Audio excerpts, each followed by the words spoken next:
This is a long story, as it's been over 5 years in the making. I've actually talked about this story before, but there are some really good internet sleuths here on Reddit, and they were able to figure out ex-beauty queen's identity, and mine too. I don't really care if I give it my identity, but I don't want it to be on my actual account, so I deleted it a while back. The catalyst for me to repost it today on a throwaway is that it's cathartic. Last week, yet another court date for ex-beauty queen stalker came and went. We had been expecting things to proceed with her entering a plea of guilty, or not guilty, but no such luck. All we got was another vague reason as to why she's not ready and a new court date issued, months from now. There have been many court dates since she has been arrested. It's been over 18 months since she had been arrested for continued stalking and harassment, and she still wants to drag things on, to seemingly try and stay relevant in our lives. As an aside, the amount of court resources and taxpayers' money that's wasted is actually really astounding. Anyway, onto the story. To recap, my husband dated a beauty queen, title holder of a well-known pageant before me. They broke up long before we met. She was a statuesque blonde, very tall and a knockout in her day in my opinion. This is somewhat important to the story, I guess.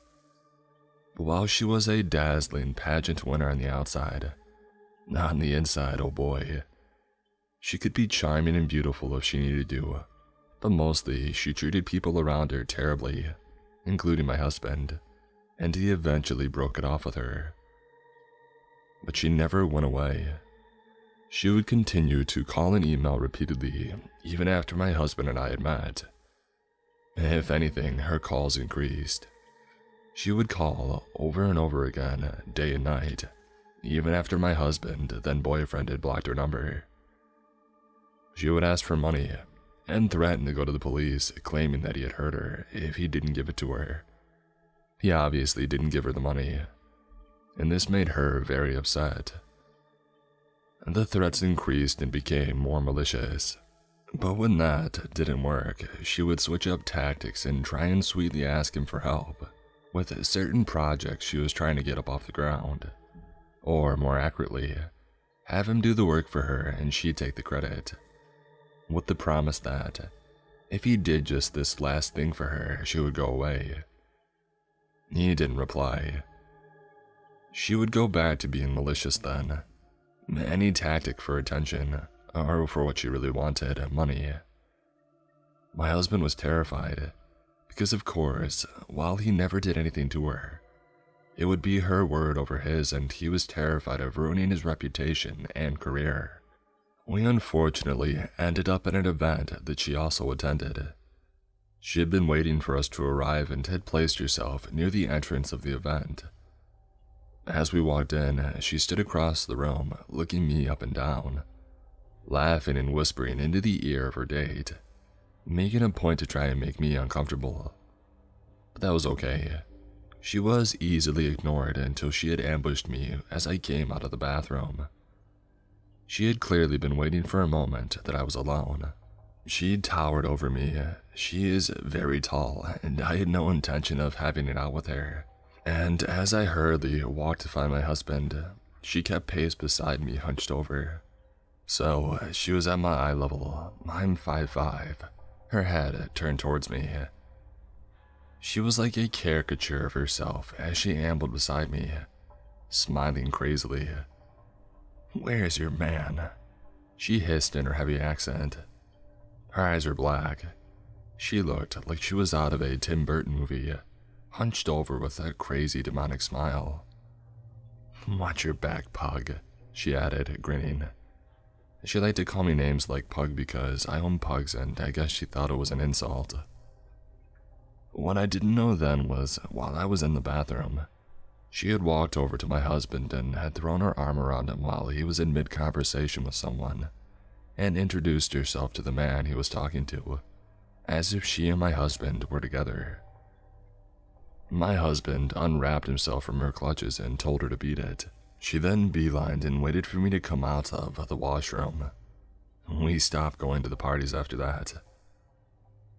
The last time that we ran into her was at a funeral for a mutual friend. She followed me around at the wake. As my husband, boyfriend at the time, was talking to the man's widow, I was talking to a friend and his wife. She walked right up and stood with us, joining us mid-conversation as if she were a part of the group. It was unnerving but also just bizarre. It was a funeral and I didn't want a scene. I silently picked my wine glass off the bar and walked away, leaving her with the couple that I had been speaking to, and her staring at me with a smirk on her face. All in all, it was annoying but still manageable. However, the emails, calls, and everything never stopped. She would call my husband over and over day and night, even though he had long blocked her number. She would drive by. I found my car keyed one night after I left it outside, but obviously I couldn't prove that it was her. But enough was enough. My husband had a lawyer send a cease and desist. After the first, she had called him from a private number. He answered and she said, "Hi, it's me," in a sing-song voice like they were the best of friends, and he hadn't just sent her a lawyer's letter ordering her to stay away from him and his family. He said nothing and hung up. Another cease and desist was sent, and then a third. But nothing would make her go away. She did not actually think my husband was capable of not wanting to be with her, because, you know, her beauty. Eventually, though, she got pissed that he wasn't giving in. So, she decided to take this rage to the internet. I knew that she was absolutely checking out my social media, but I don't really use it much, so I didn't care. However, she created a fake Twitter account and tweeted, "My husband's name is a fraud," and tagged all his colleagues, friends, investors, and family members. Every single person she could think of to try and ruin his reputation and career. On New Year's Eve, she posted on my Instagram account at exactly 12:01 a.m. "Happy New Year's, Scrud." Social media settings were all put to private. We went to the police, armed with the emails threatening to give her money or she would go to the police, and she was charged with 2 counts of harassment, and a restraining order was put into place. To our shock, the next day after her arrest, our phones were buzzing. This story had made the front page news. It was clearly a slow news day. Her day in court came right before everything with the pandemic happened, and we arrived at the courthouse and sat down. She walked in and we were shocked by her appearance. Actually, shocked is an understatement. She was unrecognizable from her former self. Gone was the statuesque, dazzling blonde. She had apparently shaved her head and was wearing a short, ratty brown wig. She had gained about 80 pounds, give or take, and was now sort of hunched. With her height and new girth, she looked like a linebacker. And to add to her new look, she wore a bulky brown men's overcoat and a scarf tied over her wig like a babushka.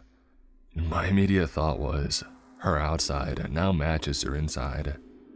But it was her eyes that I had noticed the most. About a year earlier, we had shown a photo of her to our kids so that if she ever approached them, they knew to run. At the time, my son, who was young, commented that she had mean eyes. From the mouth of babes. Maybe it was that she had changed so much physically overall, but her dark eyes had narrowed into deep black slits. As she scanned the courtroom and saw us in court, she would turn around every so often to look back at us and glare. She would then whisper in her lawyer's ear and laugh as if she were having a grand time.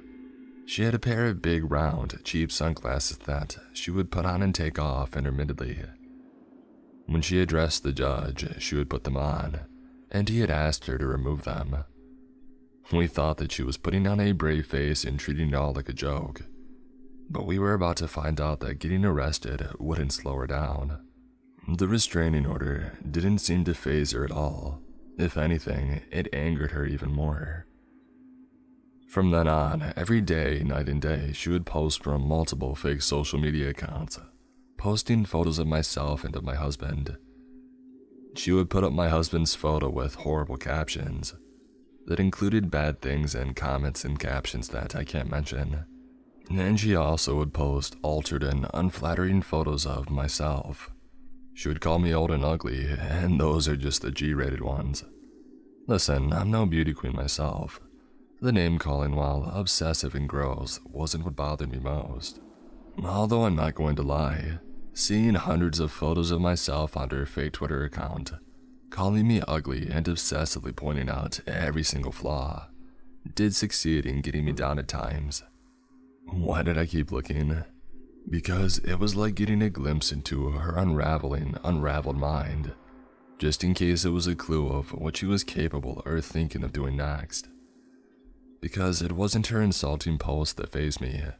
What bothered me the most were these sinister captions. Keep an eye on your kids because I'll be watching. Or why don't you plant some flowers in your front yard? Or be good to your kids because you never know what could happen.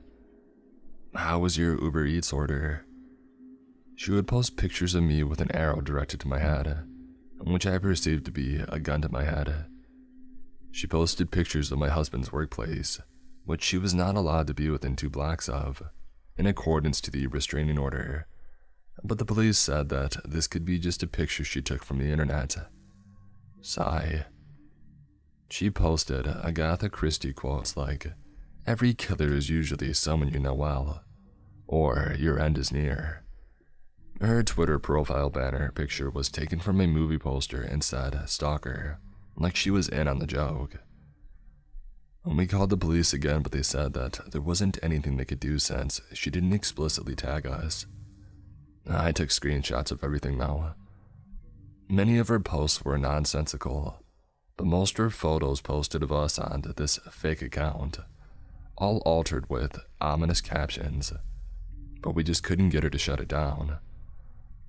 I became anxious anytime my kids were outside shooting hoops in the driveway. My elderly mother wouldn't take the baby out in the stroller. She was too scared.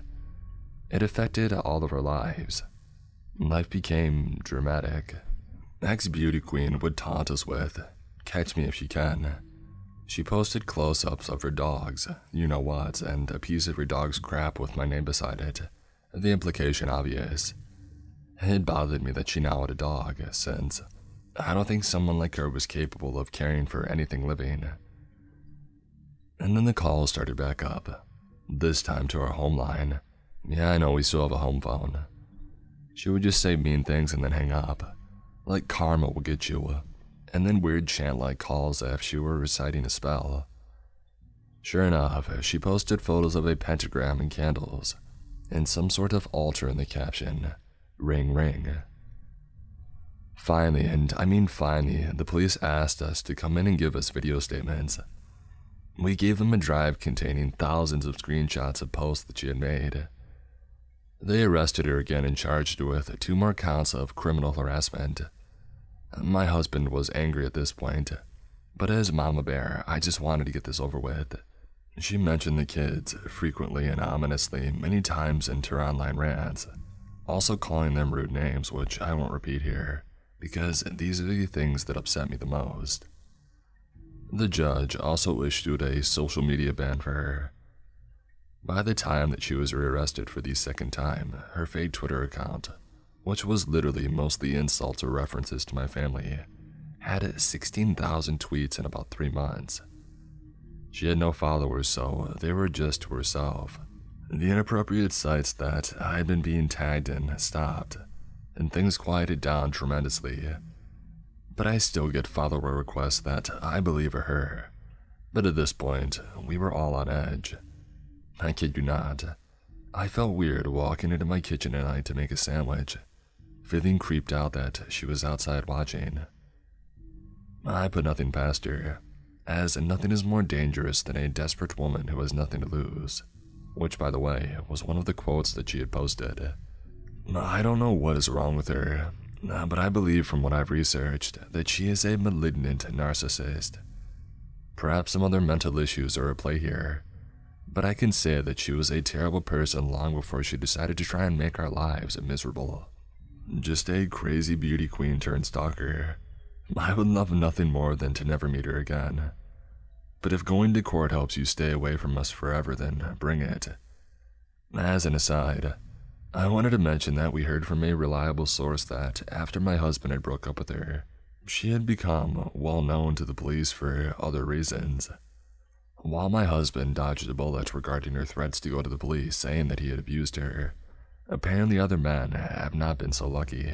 Since I can't post pictures, I'll leave you with one of her posts. One that may not make much sense, but to us, it was a statement to let us know that she enjoys this drawn-out court process. Many of her posts are in her native language, so this is translated. Violent women and the cruelest never answer questions. They like to continue the misunderstanding indefinitely, so I seek to contact people only in order to torment them. My cruelty is my last attachment to the world. And my last chic. For a little background story, I am a scout since I am 8 years old, and last year I was the leader of my team, so I had to do all of the paperwork and calls for finding places to camp. It was mid-November and I had to find a place to camp, but since I was lazy, I decided to wait a week before the actual weekend. A week before the weekend, I decided to call some owners so I could have a place to sleep. As I call many numbers, all the owners are unavailable or simply not there. But then I see a number which I never called before, since it was at the end of the list. I called it and an old lady picked up the phone. I do the basics presentations and all, and she agreed to let me and my team stay at hers, and we're making agreements. In the afternoon, I go to her property to check everything such as potable water, the place to put the tent and the campfire. The place is kind of dark, but it's nice. The week passes and Saturday finally arrives. The Saturday is going well and we had some great games and ate a lot, and we had a good night show. As they go to sleep in the tent, I stay awake to finish paperwork for the next day. It was now about midnight and I decided to go to sleep because we had to wake up early to go to church. As I switched off the flashlight, one of my newbies, we are 8 in total, wanted to go to the bathroom, aka a tree, and asked me to come with her. I can understand because it's better to be accompanied at night, especially in the woods. Well, she does her business and I suddenly hear some noises far away, but not that far. I tell myself that it's nothing. It must be some animals trying to find food. We go back to the tent, and that's when I hear footsteps approaching. As I hear those footsteps, I remain calm and tell myself, maybe it's the old lady just checking to see if we made a fire too close to the tent or something. But I still had an odd feeling because it's midnight, and why would she do it at this hour? Then I hear no more footsteps for about 10 minutes, and then I hear more coming to her tent. Thankfully, all of my girls are sleeping, because they would have been scared. I was the oldest and they were about 3 or 4 years younger than me.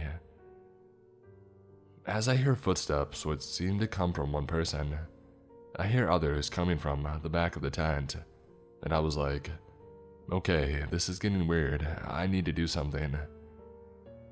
I checked the tent by the inside and thank God, one of my newbie had left some embers from the fire, so I could see what happens between the fire and the zip of my tent.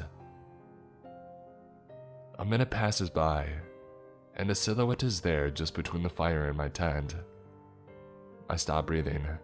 I literally froze. I started to move towards my phone when I saw the silhouette coming closer to the zip of the tent. I sent a message to one of my bosses who were always camping in the near areas if something happens. But I knew that she would take too long, so I had to think of something, and to think fast. That's when I had an idea. I put my alarm on like a big siren, because sometimes we would do like night games and wake up in the middle of the night.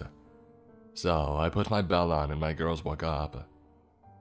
The silhouette had started to unzip. I actually saw fingers from below. But as the silhouette heard my girls waking up, she or he sprinted back to where he came from. And that's when I saw two other silhouettes sprinting back in the same direction. Everything ended well. 20 minutes later, my boss came and stayed the night. And I never had to deal with those silhouettes again, thankfully.